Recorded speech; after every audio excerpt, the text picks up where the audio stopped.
Was there less sexual jokes for N me? I don't know. It seems like there was about the same amount. It was fine. Don't worry about it. You wanna figure out what we're gonna do next time? God damn. I'm trying really hard, guys.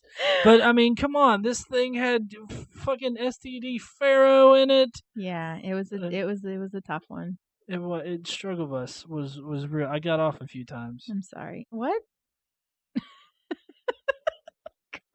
I got off the struggle bus is what I meant. Goddamn. And I was like, I didn't even notice over there you masturbating furiously. Like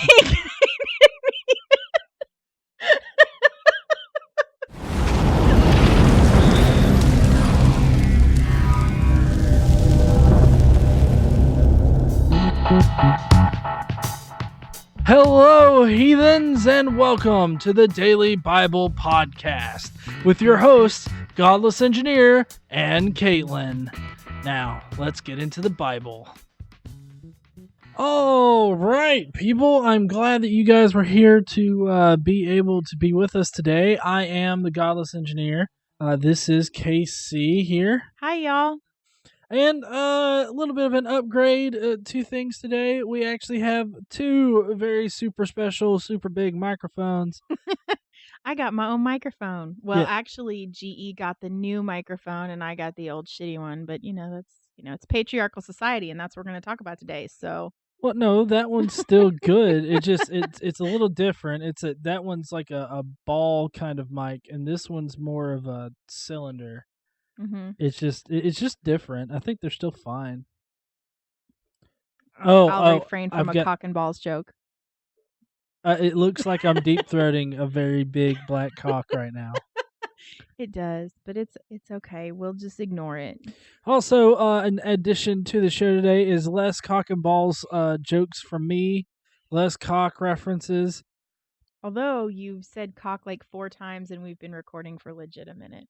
Yeah, I know, but I'm a work in progress. Okay. So, Caitlin, where are we at today? Well, so in the book, it is January 5th, and we're going to talk about the period of the patriarchs. All right. Yay, patriarchy! Everybody screech autistically. So last time, if y'all remember, we talked about, we kind of finished up the section with the ancients, the original peoples following Noah and how they multiplied and scattered the earth. I have to say, whenever you say ancients, I want to think of some kind of sci-fi thing. And it's like, oh, these are the ancient ones. We must uncover their puzzles in order to advance human civilization. Well, I mean, frankly, that's kind of what happened. I don't know why God would give us puzzles to solve. Was he in like kind of like a weird mood that day? It's like, you know what? I'm gonna give them a truth, but I'm gonna make them solve like a jigsaw to get it. I don't really know. I don't really know how all that works. But today we're going to talk a lot about Abram, who ends up being called Abraham, which we're going to learn about next time. But for now, he's Abram. And this is where God calls Abram. So Abram is Aramean and a descendant of Shem, which we've talked about a lot. There aren't a lot of details, but Abram belongs to a rootless, unsettled, kind of semi-nomadic people, and they wander among more settled people, and they search for food and water and things like that for the flocks that they tend. Oh, so they're like scavengers. They're vultures. Well, Much like their descendants who prey upon the easily persuaded to believe in horse shit. I guess we can go there with that. Yeah. Okay. Okay. Um so the life of Abram as it is told in Genesis is kind of like a historical narrative about him wandering through the Middle East. And he's basically praised as an outstanding example of a person who has exemplary faith in God throughout their life and with the things that they do and how they live. So that's basically what his whole story is about. Abram's called by God to leave his homeland, his tribe, and his father's family to journey 300 miles to a land that he doesn't know anything about, but that God promises him he will reward him with. Reward him with Mm-hmm. what's the reward for? What does he got to do in order to get the reward? Are we going to find that out? Well, he just has to basically just has to follow God and go. Okay, so just to put this in comparison, if I told my son Xander, like, hey, if you can make it to California, you'll get a car and $1,000 to start your new life in fucking California because I want you to fuck away from me. Well, I don't know that it was exactly like that. I mean, he goes from not really having a home per se because they're nomadic, to God saying, "Well, hey, if you go to this place, I will give this land to you," even though the land is already occupied by the Canaanites. Mm, So God's like, you know what? Fuck those Canaanites. I remember when the father of the Canaanites stared at Noah's junk for a little bit too long. That's why fuck the Canaanites. Yeah, I mean, pretty much. And so basically, Abram believes God, and he goes on this journey to the land that God will give him. Okay. So do we want to start out with Genesis chapter 12? Sure. All right. Let's do it. So, Genesis chapter 12. yes. Okay, so God calls Abraham. The Lord said to Abraham, "Leave your country, your people, and your father's household and go to the land I will show you.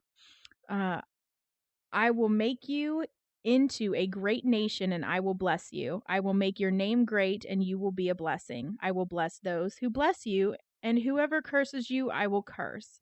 And all peoples on this earth will be blessed through you." Okay, so Abram left as God told him, and Lot, who is his nephew, went with him. Abram was 75 years old when he set out from Haran. Wow. He's a spry 75-year-old. Well, I mean, at this time, people live to about 200. So he's about halfway through his life. Oh, okay. Yeah, he's like in his 40s now. Over the hill. Lovely. You're not very far from there, buddy. Hey, we're not talking about me. We're talking about the Bible. Oh. Just to put this in perspective, though, Abram's supposed to be like this guy that is a perfect example of God and shit, right? Yes.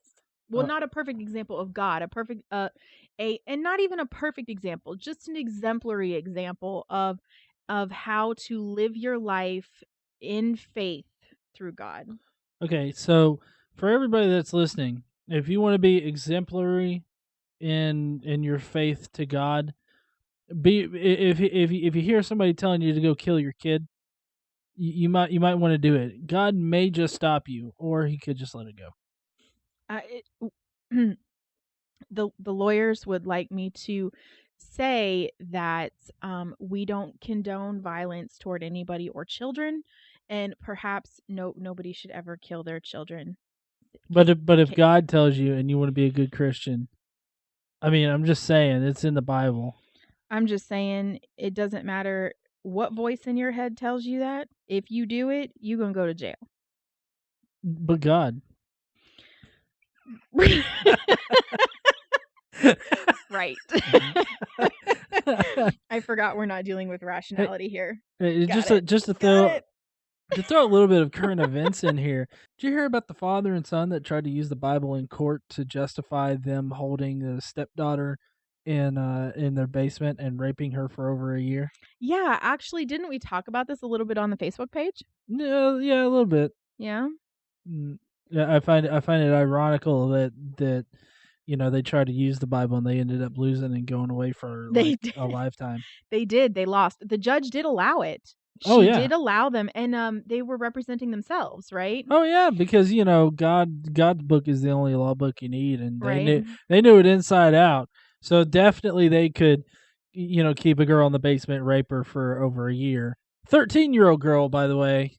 Yeah, but God told him to do it, so it was cool. Also incestuous, which is also in the Bible. So I mean, he's not totally wrong. Well, He's not totally wrong. the only thing that he was really wrong on, besides all the rape, Rape's okay in the Bible. It's fine. Is that the Bible being a law book? It's not a law book. It's not any kind of ultimate anything other than a pile of shit. Well, actually, the books of Moses, the first 5 books of the Bible, are considered the law book.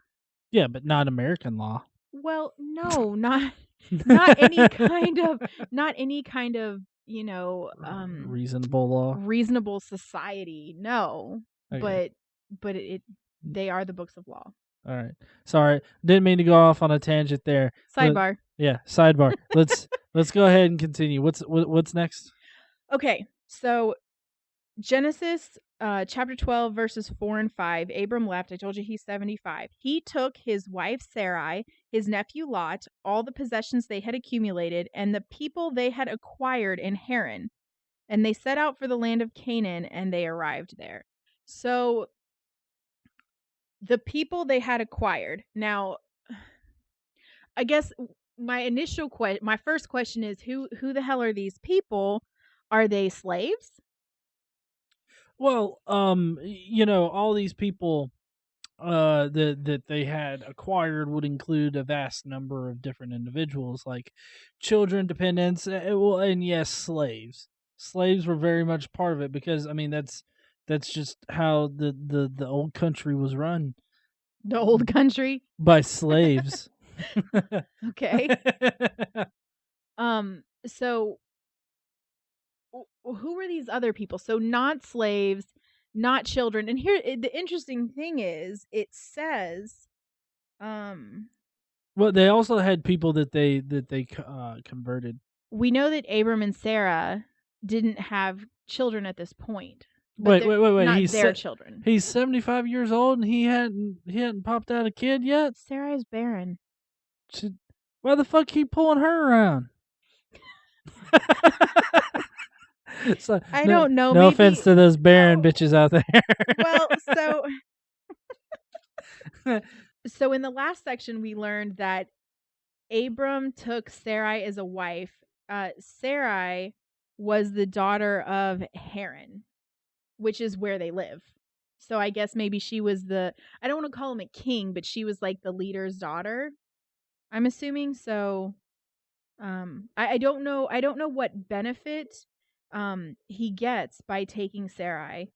But like maybe he gets shit for taking Sarai as a wife. They know she's barren. I don't know how they know she's barren because you're not supposed to have sex before you get married. But they know he knows when he marries her that she's barren. Okay. Well, as far as their children goes, I think that it's talking more or less the community at large that they've cultivated. Okay. So the children that other people have in their community, the slaves, they often fucking have kids, as well as those that they convert. Those that they convert. Yeah, they converted people, kind of like a virus. With cells, I mean, the virus invades a cell and then turns it to its side. So, like, they proselytized to people and took those people into their community? Is that what you're saying? They, like, taught them Judaism and brought them in? Yeah. Who are these people? Wanderers. I mean, I guess they were wanderers, so they'd meet people along the way and whatever, and people they convert from whatever other fucking religion there was. Yeah, well, I mean, at this time it would be other pagan religions, I would assume. Religions with multiple gods and stuff. Oh, okay. Yeah. Makes sense. But, it often, describing it as we have, it makes it kind of seem like a cult, doesn't it? Well, yeah, I mean, a cult is a group of people and a system set up with religious veneration and devotion directed toward a particular, like, person or figure or object. So, I mean, essentially, I've kind of always felt this way, even when I was raised Catholic, and even when I was Catholic, I mean, I felt like all religions are cults, frankly. I would agree. The only difference between a religion and cult is basically popularity. Yeah. As far as their religious notions and everything, there's no big difference between a cult and a religion. So I would say that yeah, it's kind of like one of those things where all squares are rectangles, but rectangles aren't squares. Like a cult can't be called a religion; it's a cult. But I would say that most religions can be called a cult. Uh, uh, Does that make sense? well, why? Well, I mean, I guess I. Why can't a cult be called a religion? Well, once a cult has attained enough popularity, Then it can be called a religion. yeah. Okay. Well, Just take Scientology for example. I mean, by most standards, you would be able to call them a cult today, but they're recognized as a religion. true, and they haven't always been. True. So, another definition of cult says that they have misplaced or excessive admiration for a particular person or thing, which I think also, well, I don't know if misplaced, I don't really know what is properly placed excessive admiration, but I think excessive admiration for a particular person or thing would also be definitive of all religion. Well, I would say a good example of misplaced, like excessive devotion, would be like Jim Jones. Jim Jones kind of created his own quote unquote religion, but it was really a cult that he was cultivating there. But how do you know it's misplaced? Like, what makes Jim Jones different from Jesus? Well, no, well, you see, well, there's nothing that makes him different from Jesus because Jim Jones said that he was God, just like Jesus said he was God, but basically, it's where it begins at. I think that determines whether or not it's misplaced because it always like cults always start out with people exalting like one particular individual in a maybe a larger religion or a different cult or something like that, so they're basically misplacing, like for instance, you know how Protestants or other Christians today don't, but some of them say that Catholicism isn't isn't Christianity. Yeah, they do say that, which is interesting because Catholicism is where Christianity started. Like Yeah, Catholicism is the original Christianity. There wasn't a necessity for different names because until the Great Reformation, the fucking Protestants didn't exist. It was right. they everyone was Catholic. Well, right. But that's they say that their admiration or worship or whatnot is misplaced because they're not just worshiping Jesus. They also worship like the different saints and Mary. Mary. Mhm. The most cited one is Mary, though. Saying that they worship Mary just like they worship Jesus, and that they shouldn't do that. So that's kind of like why they, they're not saying that Catholicism's a cult or anything like that. They're just saying that it's different because of this idea of misplaced They do veneration. say Mormonism is a cult. A lot of Christians, a lot of Protestants especially, say Mormonism is a cult and that Mormons aren't Christian. But Mormons, we are getting way off topic, but Mormons, they still use the King James Bible, Old and New Testament, but they also have the Book of Mormon. Well, right, but if you think about how Mormonism started, it was with one person who claimed that he was oh so special in the sight of God, and that was he started a cult, Mhm. and the cult grew until it was popular enough to be considered a religion. Well, true. I mean, if you consider Christianity, it started with a guy who said that he was special and he Yeah. got 13 people around him to worship him and 13 go people and a around whore because and a whores aren't whore. Let's not forget about the whore. whores, yes, whores are not people, Oh, okay. just to say. I mean, I'm just talking from biblical perspective here.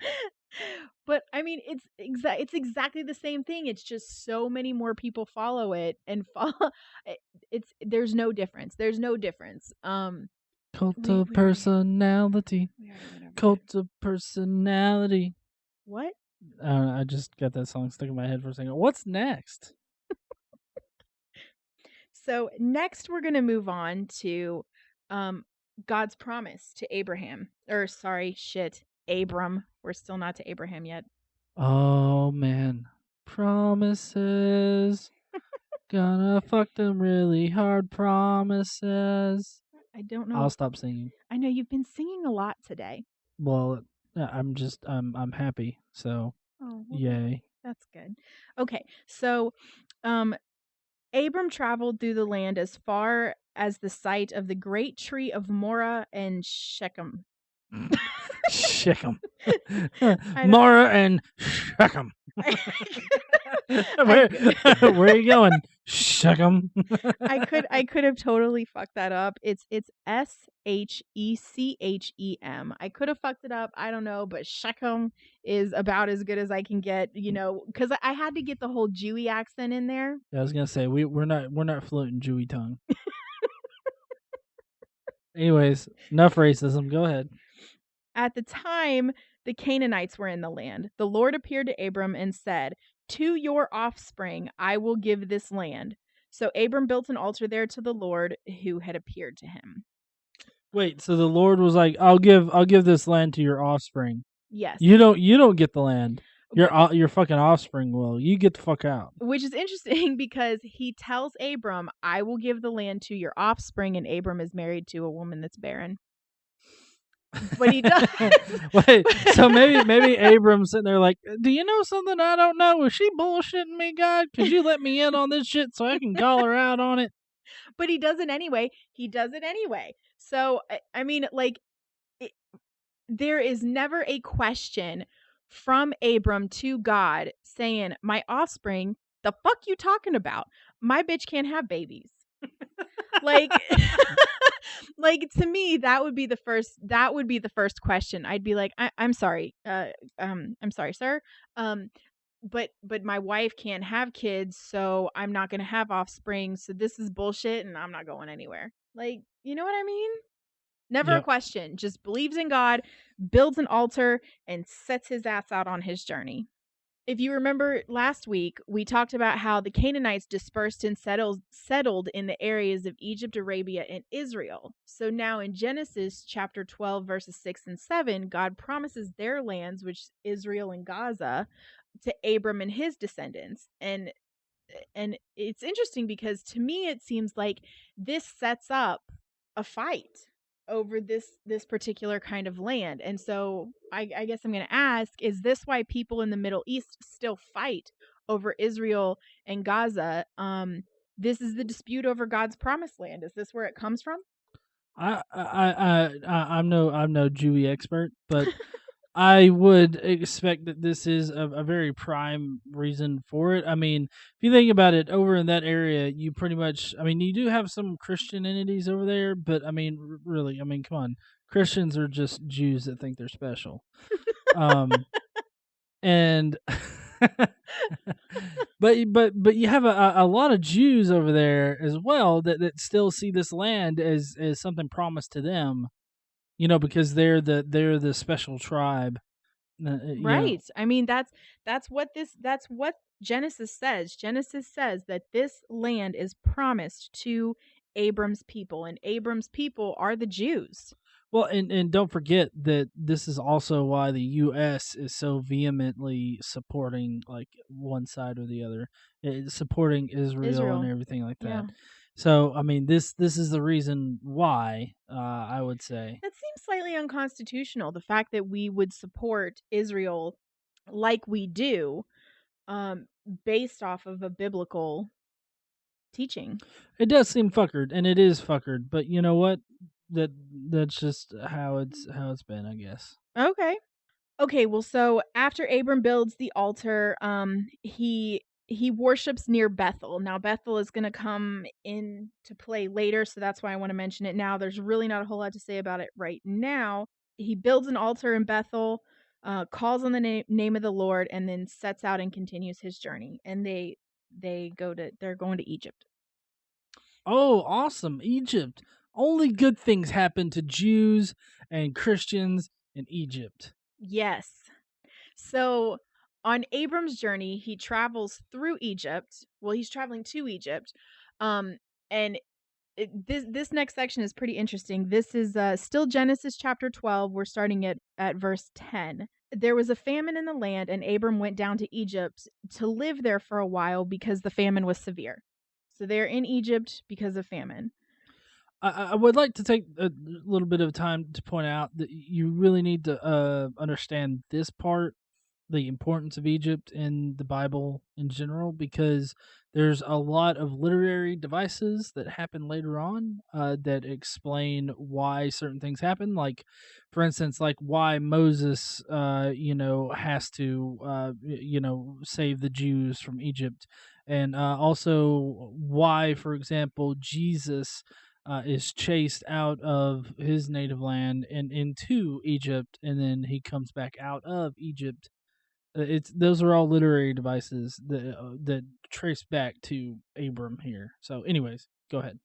Okay, so this whole next section, it's going to talk about how Abram dishonors himself in Wait a second. He dishonors himself. in Egypt. I mean, does he like jerk off for coins in the street or something? What's going on here? I'm gonna No, dishonor myself, guys. How much you gonna pay for it? I 5 shillings. Let's go. I don't mean societally Don't dishonors worry. himself. Don't worry. I'm not gonna Jew you out of a good time. Okay. No, I don't mean like dishonors himself in front of people. I just mean like Abram, as we've kind of talked about, is a really, really faithful, God fearing person, okay, and God loving person. And this whole next story is kind of how he has a personal struggle with his faith. So we're gonna go through it. He plans a deception. I do have a question, really, really quick. Okay. So God calls him an exemplary, like, person of God, right? Yes. And God is omniscient. Yes. Did he not see this coming? I mean, I'm just asking. I mean, it's almost like God is actually Miss Cleo, and he's just giving shitty information. He doesn't actually know the future. Well, I'm sure that he saw it coming, if given the whole omniscient thing. I'm sure that he saw it coming, but he free will and things, I don't know. I know you're laughing about the coming and dishonoring himself in public and all these kinds of things. Can we please move forward? Because you look like you're about to explode with, with a jack off joke.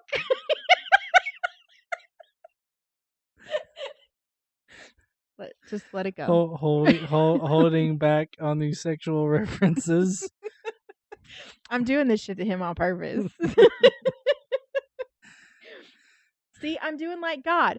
I'm saying, hey, don't do that anymore. But I'm going to set you up for it and see if you'll knock it down.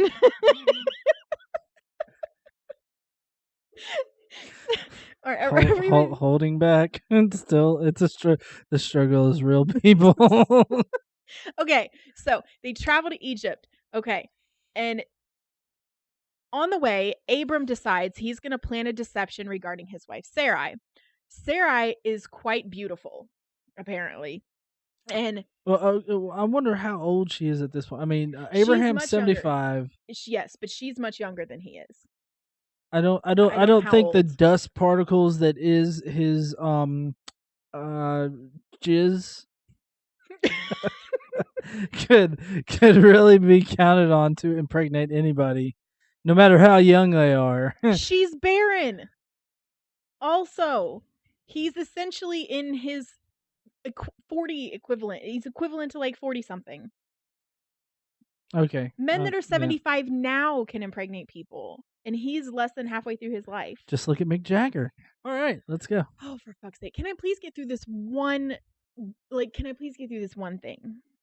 Okay, I'm sorry. I'll shut up. Okay, so apparently Sarai is quite beautiful, and Abram asks her to deceive the Egyptians by telling them that she is his sister. Interesting side note, Sarai is Abram's sister. She's his half sister. They have the same father. At what point do we not just call this like a reality show in South Alabama? It's like, oh yeah, I got my half sister over here. I fuck her on the regular. She barren though, so it's okay. We're not gonna have none of those cross-eyed fucks for kids. Maybe she's barren because of too much interbreeding. We talked about that way in the beginning, like day 1 or 2. Well, day 2. Well, yeah, but I mean, if they've been interbreeding for a while, I mean, wouldn't she have like a missing eye, or maybe the eyes on her forehead or something? I mean, Well, I she's know. incredibly beautiful, but we have no standard for how beautiful incestuous breeding is. I don't know, but She doesn't stand over there and lick the walls, so she's pretty good. so I guess what I'm wondering is what exactly does this lie achieve? Like, if an Egyptian man wanted Sarai, wouldn't the fact that she had a husband deter him more than the fact that she has a brother? Because if a guy's like, "Oh, hi," or if a guy's like, "Hey, lady, I want your shit," and the other guy's like, "This is my wife," I mean, wouldn't that lay a claim? Well, I mean, this is now that I'm thinking about it, this is kind of confusing. But in Genesis 12:11 through 16, Abram actually explains that the Egyptians would kill him and take his wife if they wanted her, but if they're siblings, Abram would just be spared and treated well for her sake. Because you don't want to piss off the pussy. I mean, you don't want to. You don't. I mean, Oh my god. I mean, that's but good practice. I've just never quite heard it said that way. but I mean, if you think about it here, I mean, at this time, brothers and sisters were fucking all the time. They Right? were I mean, they were fucking each other and having kids and everything like that. So They just were because, brother and sister. So this well, wasn't right, totally untrue. well, right. I mean, they were what, half siblings, Half right? siblings. Yeah, they had the same father but different mothers. Right. So, I mean, it's not a complete lie, but I mean, it's still just because they're brother and sister at this point in the Bible doesn't mean that they're not married. So I don't exactly know why it's written like this, but maybe they just think people aren't going to ask questions. But here comes Godless engineer. All right, so but to continue on, when they got to Egypt, Pharaoh heard of Sarai's beauty. Apparently, the third eye up there didn't really detract from her beauty. But he took her to be his wife and rewarded Abram with livestock, servants, and camels and shit. Um, so yeah, Pharaoh's fucking the third eye girl. Okay, so I guess my next question is God is upset by this deception, right? God's upset by this because it tests Abram's faith. Or well, he doesn't have faith. But why is that why? Is that why God's mad is because Abram didn't have faith that God would protect them in Egypt? Well, I mean, yeah, I mean, God is always wanting you to just, fucking believe and trust in Him for no good goddamn reason. So they weren't supposed to do anything to protect themselves. They were just supposed to trust in God to do it. Well, yeah, I mean, it's kind of like a fuck walking across the street in busy traffic. Right? You're just supposed to let Jesus take the wheel, bro. Okay. Not to get on the topic of gun control, but let's get on the topic of gun control. Out of left field is KC. A lot of very religious people, they're the same kind of people who tend to be of the conservative persuasion, T-Billies. who who tend to be Retarded. really, really, really into their guns. Why would one need a gun for protection if God will protect them? Well, they would say that God gives you the necessary abilities or resources in order to protect yourself, and so it's kind of like that whole thing. That there's that anecdote of a guy that was on top of his roof and he was praying to God for help, and Yes. God it sent him a boat sends and him a boat, sends him people, sends him a helicopter, and then like at the when the guy dies from the flood, he gets up to heaven, and God's like, "Well, look, fucker, I sent you all this other shit. Why didn't you take it? God damn it, you fucking so bitch!" Flips the thing to hell is what he does. He's like, "You're dumb as shit. We don't need that kind of stupid up here." so to the same note, why are there supremely religious people who will not take their children to doctors and they'd prefer them to die? Well, this would be kind of a contradiction in the quote unquote logic of the What? Bible. There is contradiction in Christian logic? Yes. What the fuck? That's blasphemy. Well, it's all in how you interpret it, to be quite honest, because different religious people, different sects quote it or interpret it different ways. So, I mean, I'm sorry. There is no way to interpret a person who doesn't take their child to a doctor when they're sick and just simply lets them die whilst praying over them. The only interpretation of that particular action is extreme, extreme, and I'm going to do something I don't normally do: mental retardation. There's no other explanation. There is no other explanation other than some sort of fucking mental breakdown that is completely inexplicable. I agree. I think that you have to be um fucked in the head Yeah. to not take your child. Like I would do anything. Like I remember when I had, Xander with me one time. He had a pretty high fever and I was like, "Well, let's take him to the hospital right now." I'm like, "Fuck, let's get some doctors in there to, science this shit up. Let's go." Yeah. I mean, All right. So sorry about the like little detour through shit that, doesn't really matter in this particular Bible study. Okay, so how does Abram get Sarai back? How if the Pharaoh takes Sarai as his wife, how does Abram get her back? all right. This is going to sound completely familiar, okay, but I'm going to describe how he gets her back, okay? Okay. So, this is in Genesis 12:17 through 20. All right. Basically, God inflicts serious diseases on Pharaoh and his household. So Pharaoh summons Abram and he asks him why he lied about being Sarai's husband, and then told him to take Sarai and get the fuck out. Okay. Does this sound familiar in the least bit? Yeah, a little bit. Yeah, this sounds like if you take this as a model for the Moses story that we're going to get into later on in the Mhm. year. I mean, basically, uh, Pharaoh has taken the Jews. Moses comes to get the Jews back, even though they're barren as fuck. He still wants them, and then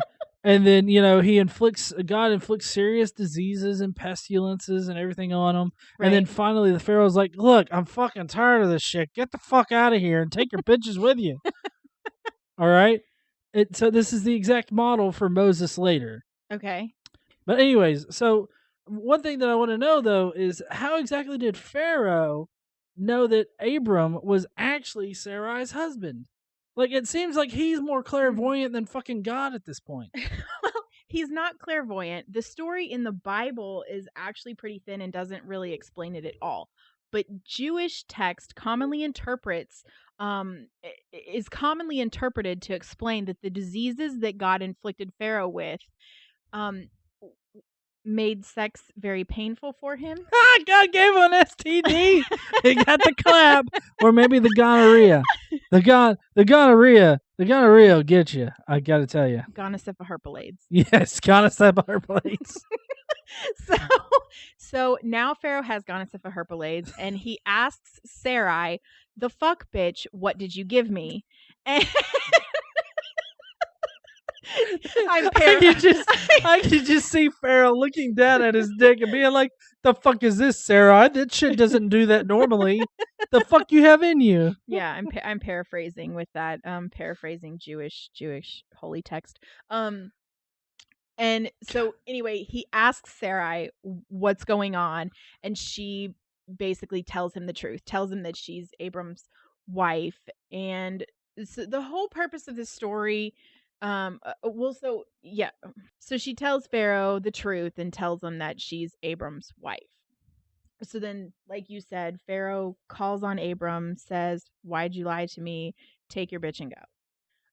And the whole purpose of the story is just to show that even Abram struggles with faith, and but God still took care of him.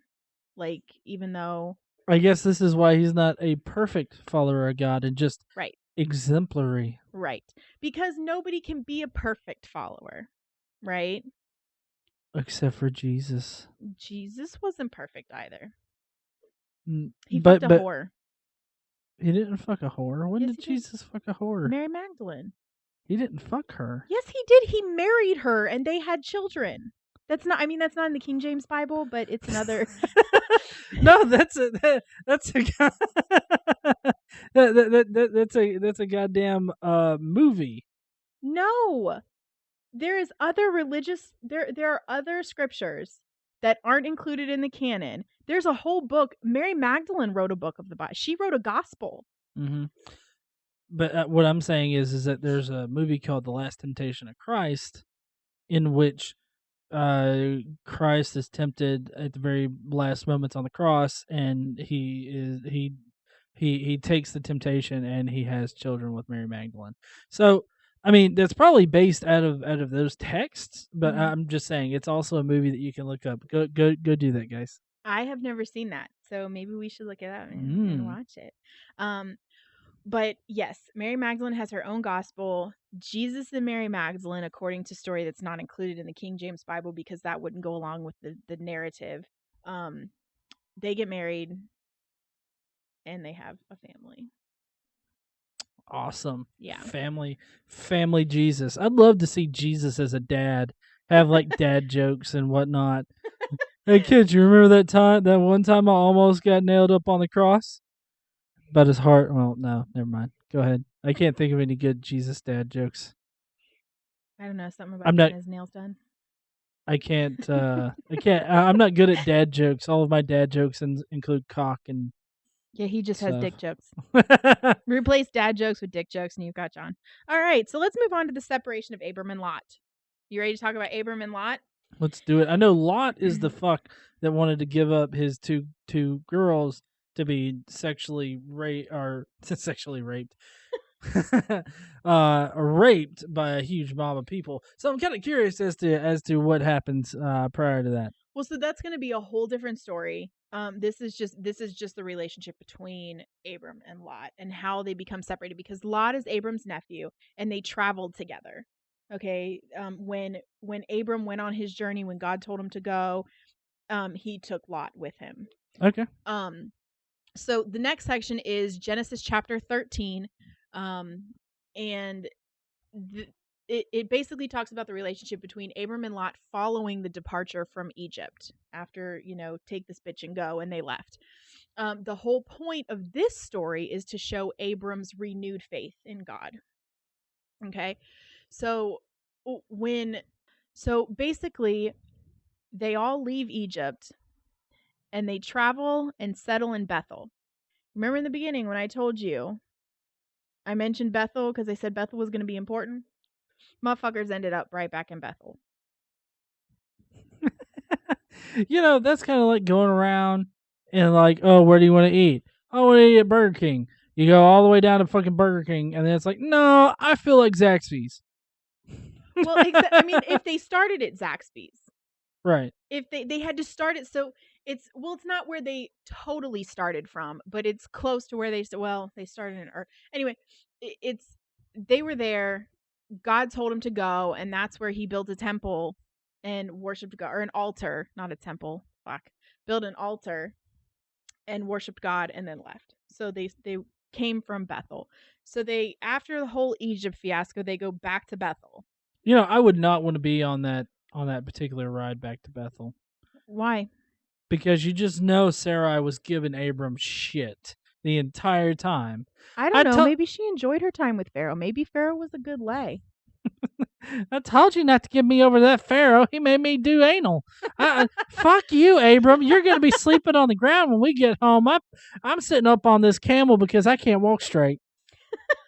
Seems like the hump would hurt her ass a little more. Never mind. So Christians usually use Bethel as an example of people who have lost faith coming back to God because, apparently the entire purpose of this fucking trip was so that Abram could go dishonor himself, and instead of falling on his knife like a good Asian boy, he gathers his shit and then goes back home. And if you can't see the literary devices that are used in this, you're blind as fucking who's that blind piano guy? Ray Charles. You're blind as Ray Charles. You Or could that have other also gone with Stevie Wonder. Stevie Wonder. Yeah. Ray Charles and Stevie Wonder. Good Right. blind guy joke references. So, I mean, I'm just saying that they're literary devices, and if you can't see them, get your eyes checked. So when he comes back to Bethel, then he recommits himself basically to his faith in God, and he's renewed in faith, right?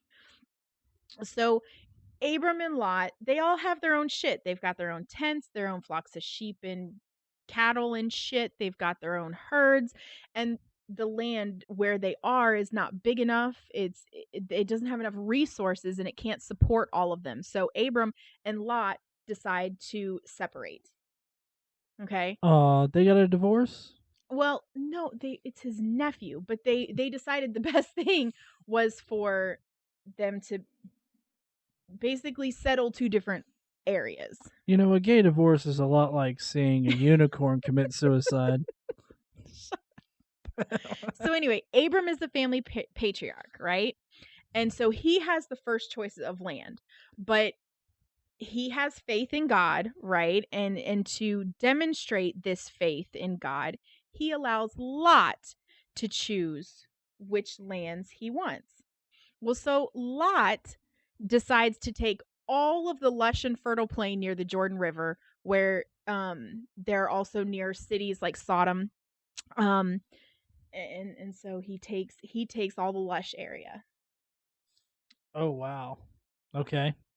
Well, so Sodom, like you mean Sodom and Gomorrah, Yes, where before they were destroyed. all the sinners were, and God destroys that place with like holy Taco Bell shit fire raining from the sky. Yes. I don't think Taco Bell had anything to do with it, but Oh yes. no, it definitely had something to do with it. I don't know if you've ever had that fire sauce, but it definitely looks like whatever was raining out of the sky, destroying Sodom. He goat sayed that fucking shit. La la la la la. Are we done? Yeah. Anyway, yes, that's Sodom. And this leaves Abram with the less hospitable hills. That it's kind of south of Jerusalem, and it leaves him with these inhospitable hills. There aren't very good fertile lands. There's not a lot of water, and so Abram kind of gets down, and he worries that this will affect his family's inheritance, which is God's promised land. Well, yeah, again, the Sarai bitching has just got to be turned up to 11 at this point. Why the fuck you let Lot pick that area? What the fuck are you doing, you dumb son of a bitch? I swear to God, you're sleeping on the rocks tonight. Well, so Sarai was a godly woman. She Godly women bitch all the time. I don't know if you've seen some of these people on the reality shows. They can be as Christian-y as they want to be. They will still be bitching up a fucking storm. But she's a godly Jew, not a godly Christian. Oh my God, a Jewish bitchy woman? Yeah, Jesus Christ. But you can't call her a Jewish mom, because you know how the Jewish moms with the guilt trips, Jewish moms and Italian mothers, holy fuck with the guilt trips. But but she's not a Jewish mom because she's barren, so there's that. So anyway, God tells Abram, have faith in me, and renews his promise for the land for his offspring, which we still don't know how he's supposed to have offspring, right? And he doesn't bother to ask. He just has faith. So cool. So Abram goes into the hills, settles, builds another altar to the Lord, because that's what sane people do. Also, I'm not really sure how God communicates with Abram. Does Abram hear voices or have visions, or does God come to him in dreams? Because those are typically the ways that happens. Do we know how that happened? Well, I think that we'll see here in just a little bit. Either I don't know if it's in this particular section or maybe the next section, but actually God comes to him through these like little surrogate peoples. It's like a group of three guys. They come to him and it's like, hey, we're this is later on. What you're gonna have kids, and Abram's like, the fuck you saying? You have kids with who? Sarai, dipshit. And then he's like, fuck off, she's barren as shit.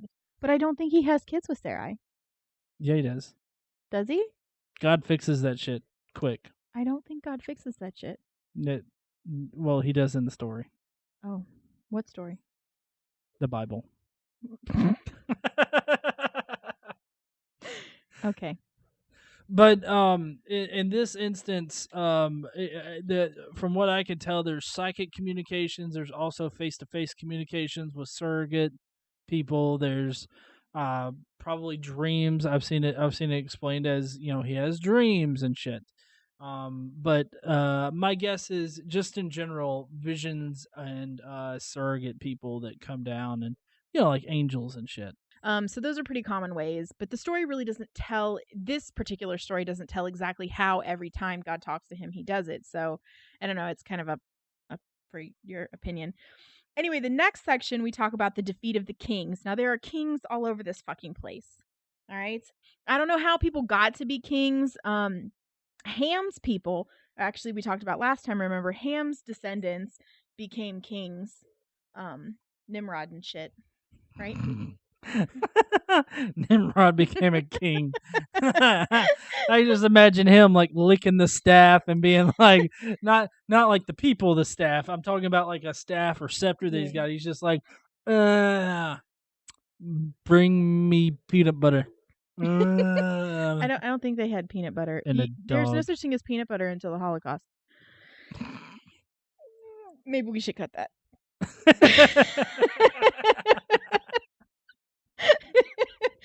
Inside joke. Hey, you know what? We have mentioned Jews way more than the president has, so I think that's an accomplishment. Way to go, people. Yeah. Okay, so this section is Genesis chapter 14, and we learn about Abram settling in Hebron, which is just south of Jerusalem. We know he went back to Bethel. Hebron is they're kind of in the same area if you check out a map of the ancient times there. But this story talks about how Abram transitions from being a nomadic person, as he was prior to the voyage to Egypt and since, into a settled man and a great warrior fighting for his land and people. Huzzah! That was him fighting for his land. Oh, okay. It was more than likely because of Sarai's bitching. Oh, okay. So there are kings surrounding the areas where Abram and Lot settled who regularly battle over the lands, including Sodom and Gomorrah. This is my sex city. You get the fuck out. No, you get the fuck out of my sex city. What you talking about? Well, it's not just about sex cities. Well, yeah, okay. So the people who are here who are in Sodom and Gomorrah are considered to be wicked people, right? They don't follow God. They don't follow his laws. They don't follow his rules. They don't have faith in him. They simply just live by their own for the pleasure of themselves. And they gather resources and possessions and things like that, and all those things are the important things to them. So long story short, the 4 Dead Sea kings marched up against the 5 kings from the east, and apparently they got stuck in tar pits. And the ones who didn't get stuck in tar pits, the kings and the people that were with them, the soldiers, the ones who didn't get stuck in tar pits, they fled. Anyway, the kings from the east sacked Sodom and Gomorrah, which no longer had kings, right? And Abram's nephew Lot and his people got captured. Well, so someone that was in Sodom escaped and traveled to Abram to tell him what happened. Oh, okay. So basically, the Jew boy got his big pants on, and he was like, "Fuck you and your shit. I'm taking my laundry, and I'm gonna go do it. Fuck else over here." Then he gets captured by people, and now he's like, "Daddy, I need your help." Well, I mean, yeah, essentially, yeah. So Abram, of course, it's his nephew, not his son, but Abram called on now this is important, 318 men in his household. So I guess the people in his settlement, there are 318 men. Illuminati confirmed. Why? There doesn't have to be a reason. Just Illuminati confirmed. Oh, okay. He divided the men and and went on to attack the kings from the east. Well, so his 318 men defeated the kings from the east, recovered Lot, all their shit, and all the people that settled with Lot and that Lot had, acquired over the years they had been separated. There, I think it was like 12 to 15 years or something that they had been separated in their own lands. So the king of Sodom, one of the Dead Sea kings, that was defeated, um, told Abram, they didn't die, they just got stuck in those tar pits, right? So when Abram comes back, the king of Sodom told him, you can keep all the shit that you got, all the possessions, keep all that shit, but give me back the people.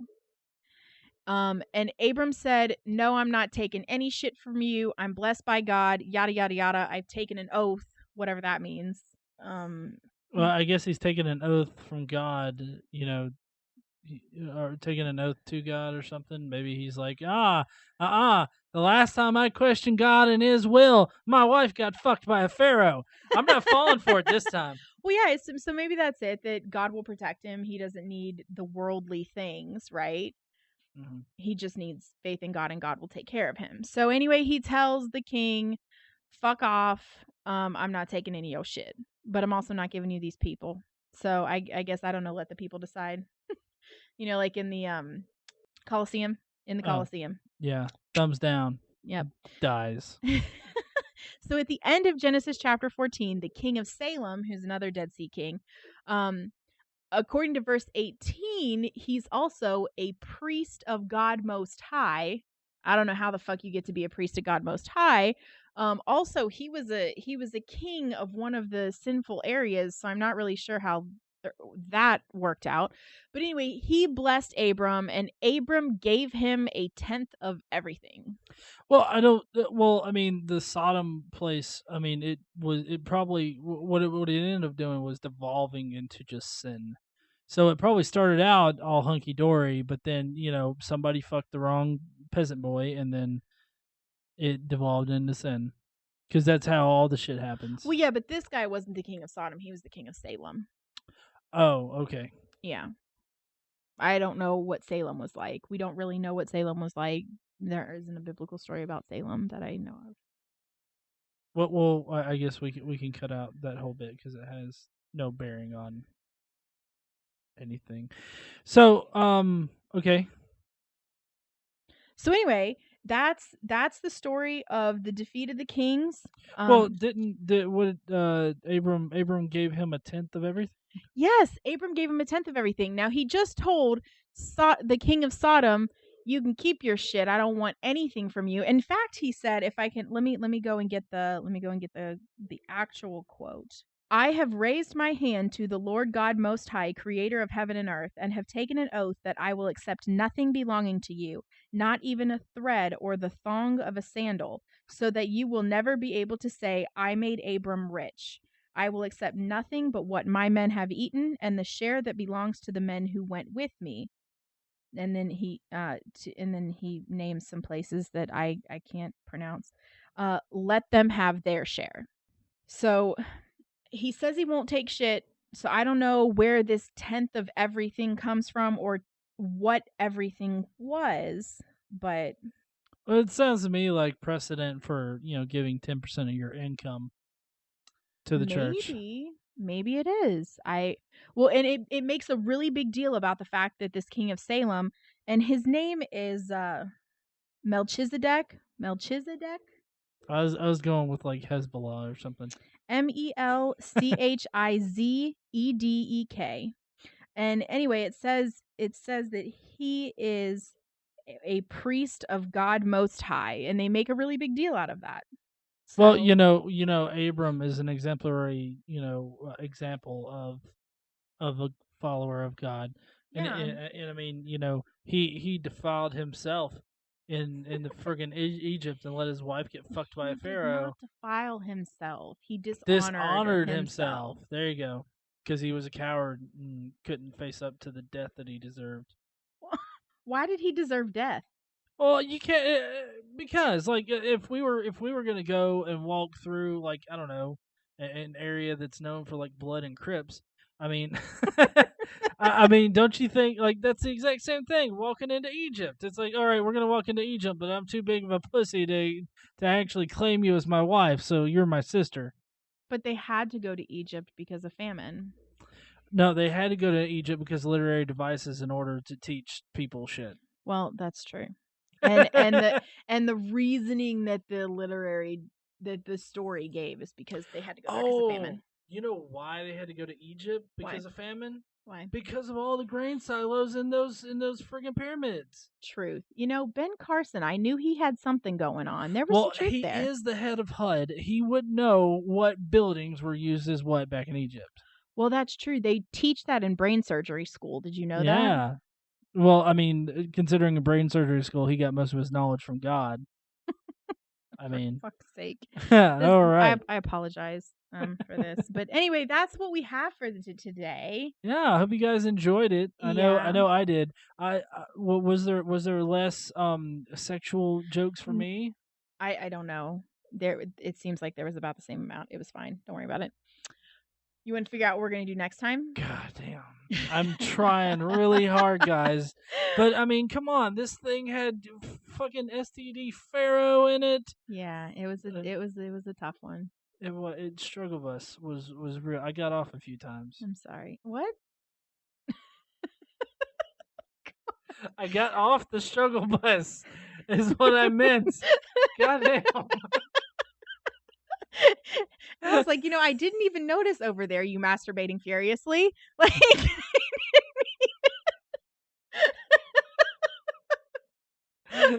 oh, for fuck's sake. Okay, can we talk about what's going to happen next Yeah. time? Let's get it Next next time. time. Next time we're going to talk about God's covenant with Abram and Abram's concerns over Sarai being barren and that he might never have children. Okay, then we're going to talk about the birth of Ishmael through Hagar. Ishmael is Abram's son, and Hagar is Abram's second wife. And he was still married to Sarai when he married Hagar, and Sarai is actually the one who suggested that he marry Hagar. Um, and the last thing we're going to talk about next time is how God comes to Abram and tells he and Sarai to change their names. So we're going to get Abraham and Sarah from that point forward. And how circumcision will be a covenant with God and his people to be a sign that they are his chosen ones. You know what's funny about the whole Abram Sarai Hagar thing is Sarai tells Abram, hey, go and take on her as a second wife and have a kid. And then she gets pissed off because Abram does what she tells him to fucking do. Well, Like I don't. that's just marriage. Even I worse, mean, it's Jew marriage. it's I don't think it matters. It's marriage. Anybody out there who's married knows it's just marriage. Yeah. Well, I hope that you guys liked it. If you did like this, don't forget to give this a like. Leave us a comment down below. I just assume that people are going to come into the comments and they're going to be like, "You rock, you're awesome, I love you guys," or "You suck, I hate you, and your shit is fucking annoying." Okay. What if you've made it this far in? I want you to comment down below with what possibly Sarai was giving Abram shit for on the way back from Egypt. Like I have my own thoughts, but I want to know what you think. Like, was she giving him shit? And if she was, what was she saying to him? I want you to leave me a comment down below. We may read those on our comments episode that we do. Yeah, and So we're getting pretty close. We've got what, 2 more weeks and then we'll do a comment video. Yeah, yeah, so we've got 4 more episodes and this one plus 3 and we'll do a comment episode. yeah. So I hope you guys will join us for that. You'll join us on Thursday this week Mhm. for our next one. That'll be January 6th, where we talk about the menage a trois that they have, and And circumcision. We're going to talk about how that is yay! a covenant with God. Ramen, please deposit your foreskin Yeah. um to the altar. Thank you. And don't forget to stand up and use your voice. Bye, y'all. That's my line. Oh, see you guys later. Bye, y'all.